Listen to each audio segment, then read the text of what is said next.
पुढे अपूर्व वर्तिले ऐका 60 वर्षी वांदेसी एका कन्यापुत्र झाले पर्येसी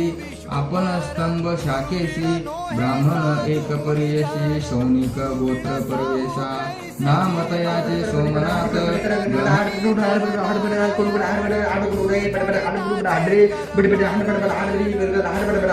शुद्ध शुद्ध शुद्ध शुद्ध शुद्ध शुद्ध शुद्ध गुरु विण नाही नर नारायण